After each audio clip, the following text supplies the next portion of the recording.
I guess you could say they are the phoenixes of the music industry, the members of Fleetwood Mac, rising and falling and now rising again after more than 3 tumultuous decades together. In its prime and on stage, it was magic, but off stage, it was a very different story. And a lot of that has to do with how Stevie Nicks and Lindsey Buckingham started out.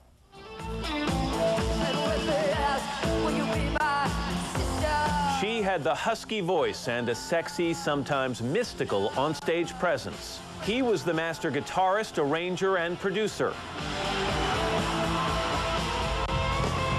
In the early 1970s, before joining Fleetwood Mac, Stevie Nicks and Lindsey Buckingham were struggling musicians, known as Buckingham Nicks.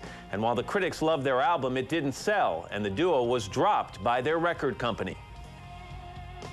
That was hard. Our 12 songs were really good, and we really believed in that. I've known Stevie since I was 16, and Stevie and I are sort of joined at the hip.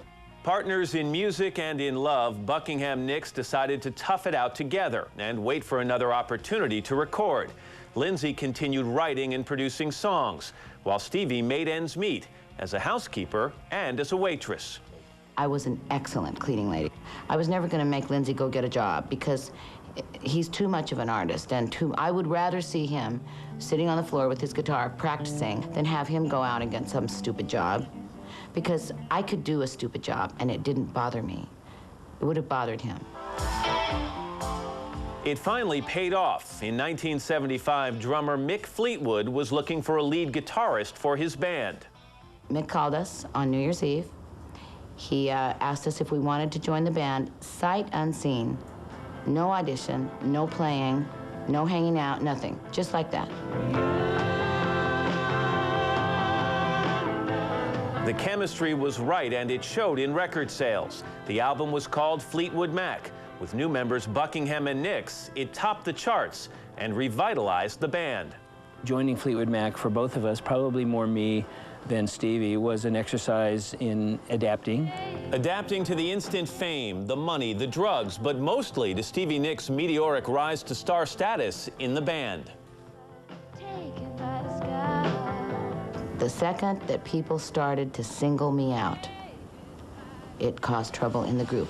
And in their relationship, reports of resentment between Nicks and Buckingham soon made headlines.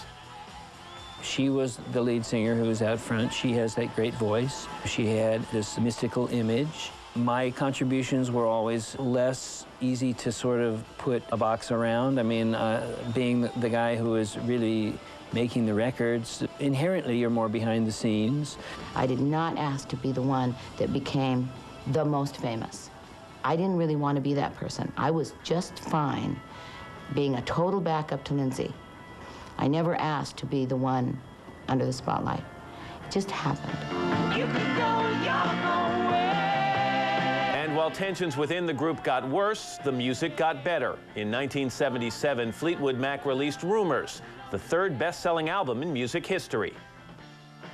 You can go your own way. Hit singles included Dreams and Go Your Own Way, inspired by Stevie and Lindsey's painful and public breakup. Shacking up's all you want to do. Packing up, shacking up's all you want to do. I mean, it was clearly a song addressed to Stevie. That was Lindsey's angry song to me.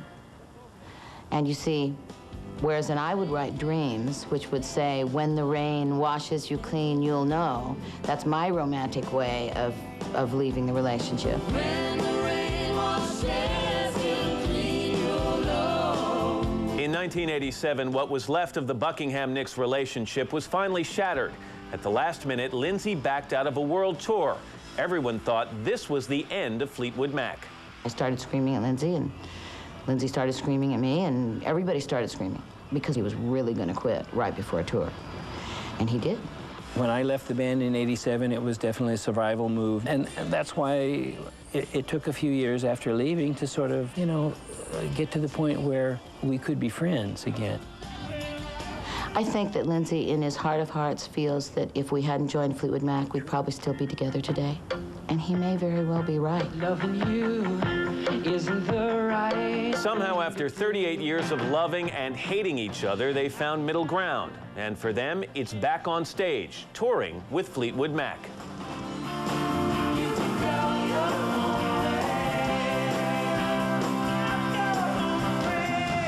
And we're happy to report that Fleetwood Mac will kick off our summer concert series tomorrow morning live on the Plaza at noon Eastern.